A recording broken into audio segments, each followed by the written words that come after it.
15 years ago, when a great war erupted between demons and humans, the humans, clever and ambitious, managed to open a portal into the demon world and invade several of their bases. But the demons did not stay silent. They retaliated by breaking into human territory, and soon violent battles spread across the world. Amidst this chaos, a group of heroes rose with the sole purpose of exterminating demons. But their leader did not feel they were making enough progress, so he separated himself from his comrades to go straight toward a single target, the Demon King. As he advanced alone through the silent halls of the demon castle, this protagonist named Yusha began to wonder why there were no guards, no soldiers, nothing standing in his way, until at last he reached the throne. Without hesitation, he lunged forward to strike the Demon King, but then stopped in shock because before him stood not a beastly tyrant but a breathtaking woman. She introduced herself politely as Mao, the Demon King he had been searching for all along. At first, Yusha thought she was lying, but then she revealed the crest of the Demon King engraved upon her chest, undeniable proof of her identity, and so Yusha realized she was indeed telling the truth. Still, his mission remained, so he raised his weapon to fight, but when he looked into her eyes and saw her beauty so close, he found himself unable to strike, his heart confused and heavy. On her side, Mao smiled and told him that she had been waiting for this moment, longing for the chance to speak with him because she wanted him to be hers. But Yusha firmly refused, reminding her of the suffering demons had caused, the destruction they brought upon countless human lands. Meanwhile, far away on the battlefield, Yusha's companions were left exhausted and wounded, furious that their leader had abandoned them to face the fight alone. Back in the demon castle, Yusha listed every disaster caused by the demons, pointing to the burned forests and ruined lands, blaming them for the climate disasters that followed. But Mayu calmly countered his accusations, saying it was humans themselves who had cut down the forests, polluted the rivers, and poisoned the skies. Yusha, angry, shouted back that demons had corrupted the ministers of human nations, twisting their minds, but Mao answered that such corruption was not caused by her people's magic, but by the darkness already present in human hearts. The man's excuse for being corrupt did not convince Yusha, because he also could not blame Mao for killing humans when humans had done the same to her kind. But here comes the shocking revelation. Mao admits that she likes Yusha, and to prove her words, she shows him an official document signed by the human rulers themselves, where they agreed to keep the war going because it gave them many benefits, such as reducing epidemics and hunger, even celebrating and making toasts over it. In truth, they never stopped the fighting because there were too many interests at stake,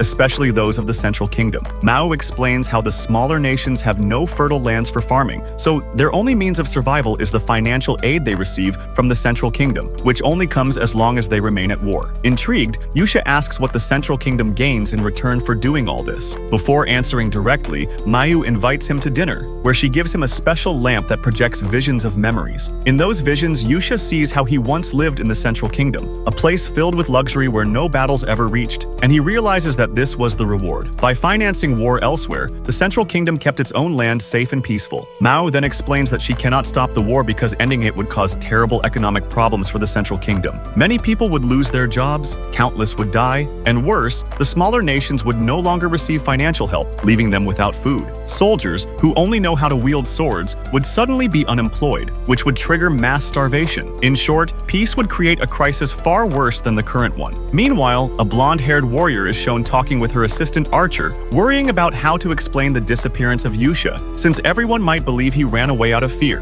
Back with Yusha, he is still trying to process everything he has learned. Mayu adds that if demons win the war, they will surely take humans as spoils, but if humans win, they would do the same. So she shows him one of her dream visions. Her deepest wish is to live in a peaceful place, far away from all this conflict. That is why she asks Yusha to join her, to be her companion and protector. The young hero resists, nervous and overwhelmed, but Mao does not give up. When none of her pleas work, she finally suggests that together they could try to solve the war without either race suffering, and then escape to a quiet place to live happily together. Yusha cannot deny that it is a good idea, and besides, who could say no to those beautiful red eyes staring at him? Mao, however, shyly confesses that she thinks she is not beautiful enough for humans, and says the only things she takes pride in are her purity and her unbreakable loyalty. At last, Yusha is convinced, and although he knows they will have to do questionable things to reach their goals, he agrees to form a pact with her. Full of determination, they hold hands to seal their alliance. Mao, in her excitement, tries to hug him and accidentally touches the projection lamp, which reveals that she had been secretly practicing how to kiss Yusha,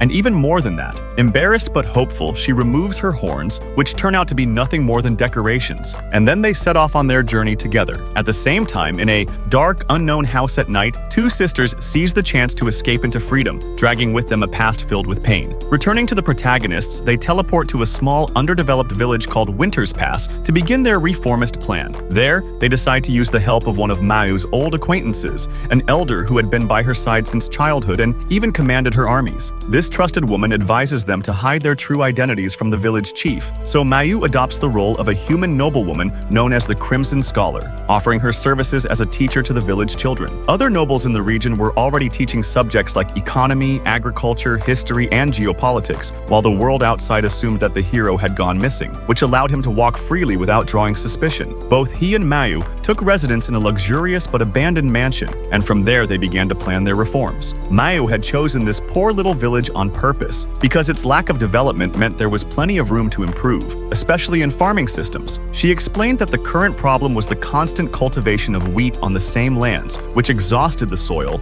and left it useless in the long run. Her solution was to implement a 4-field rotation system. In one area, barley would be planted, in another fodder trees to feed the sheep and cattle, whose manure would enrich the soil, while in winter the animals would feed on turnips. And finally, one piece of land would be left to rest so it could regain its vitality. In this way, when the cycle was complete, wheat could be grown again without draining the soil's strength. This strategy, she hoped, would help the poor, cold region overcome famine. Still, she also admitted that once the lands became fertile and valuable, they might eventually trigger conflicts and wars over control, but that was a problem for later. For now, she tried to convince the village chief of her plan's benefits, but he stubbornly refused to change tradition, which made her realize the real issue was the lack of education among the villagers. Later that night, while resting together by the fireplace, Mao remembered an old romantic tradition and asked Yusha to lie on her lap, a simple act couples used to share in moments of intimacy. If anyone thought it would go further, they weren't wrong, because the two were getting dangerously close, nearly losing themselves in the moment until nervous neighs broke the mood. The horses in the stable were restless, so Yusha quickly got up to check, while Mao was left frustrated and longing. In the stable, they discovered the two sisters who had earlier fled their home, now seeking shelter. Immediately, both Mao and her old maid recognized them as serfs, little more than slaves, not entirely free but still considered human beings. Since Yusha and Mao had just arrived in the village and did not want to cause too much disruption, the maid suggested it would be best to hand the sisters over to the chief, a thought she voiced aloud. The hero was shocked at the existence of such a system, because he hated slavery and considered it barbaric and cruel, but the Demon King calmly explained that these girls were serfs, not slaves, since serfs still owned some personal property, like houses and farming tools, and could live together with their families. Yet they had no freedom to choose their jobs or move away,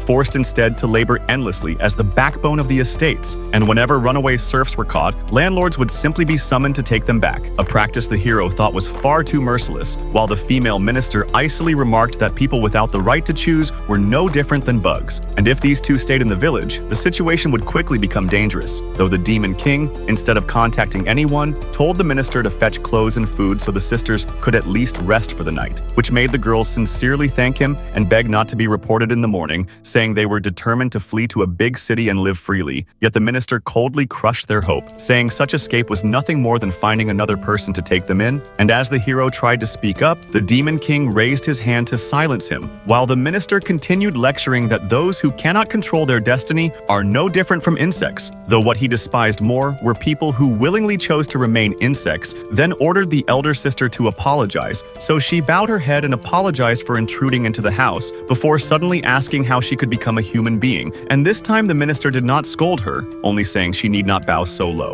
A polite salute was enough, before turning to the Demon King to complain she was overwhelmed with work and asked if she could hire a helper, which made the hero laugh and tease her, since moments ago she had been despising the girls, but the minister retorted that what annoyed him were insects, and as human maids they were welcome. So the sisters stayed, and the younger one even brought bread to the hero, later studying diligently under the Demon King to learn reading and writing, planning one day to earn enough to live happily with her sister, to wear fine clothes, sleep on warm beds, and enjoy a good life, which left the hero deeply moved. lamenting that he himself had accomplished nothing, only for the younger sister to glance at the wild boar behind him and say he was too modest. But the hero admitted he knew nothing but sword fighting, speaking of peace without even knowing what peace truly was, let alone how to live once it arrived, while the Demon King busied himself with correspondence, answering questions about the vast expedition army of the Central Kingdom, which was a force meant to fight demons, and he explained their purpose was twofold: to end the war and to transport finances, though the nobles in class argued such things were impossible, trusting the lords to manage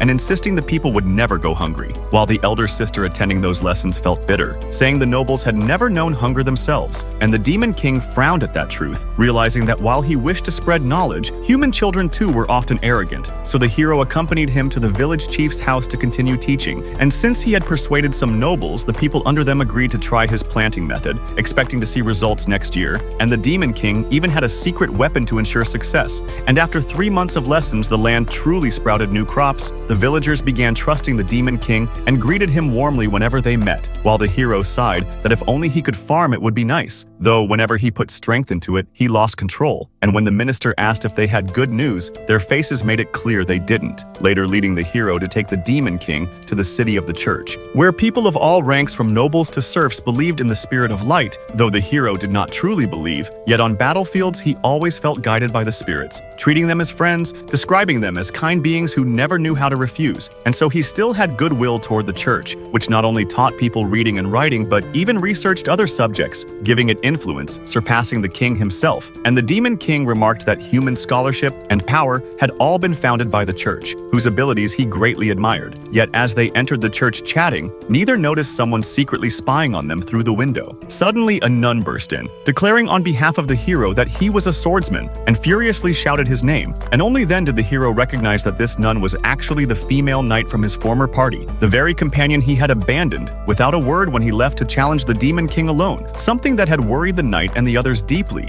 and now upon seeing him again, she immediately slapped him hard across the face before angrily asking who the beautiful woman by his side was, forcing the Demon King to explain that he had found the hero after a battle where both sides had been badly wounded, and the hero had stayed only to repay the debt by acting as his guard. And when the hero asked the female knight why she had become the head of a convent, she explained that after he went to the Demon King's castle, she reported it, and months later an envoy came back saying the hero had struck the Demon King with a heavy blow, leaving his fate unknown, and that all the members of their party had been given reward money. But then she revealed with guilt that the female mage, following the hero's trail, had gone alone into the demon realm, which shocked the hero, though she quickly added that it was her own fault, but the mage's ability should keep her safe. And while the hero was still processing this, the Demon King and he had actually come to promote potatoes to the convent, dishes already cooked by others for tasting, and the women who tried them agreed the flavor was quite good, and the Demon King explained this plant was highly nutritious, safe from birds, able to grow in the harshest environments, though once sprouted it became poisonous and needed caution. Yet if stored properly, it could last for an entire year, even allowing for 3 harvests in one cycle, and the profit from one round could be 3 times that of wheat, meaning countless starving people could be saved. But since they lacked the funds to support such efforts, the Demon King clarified that he wasn't asking for money, but wanted the convent to build a small church in his adopted village, to teach villagers how to increase yields,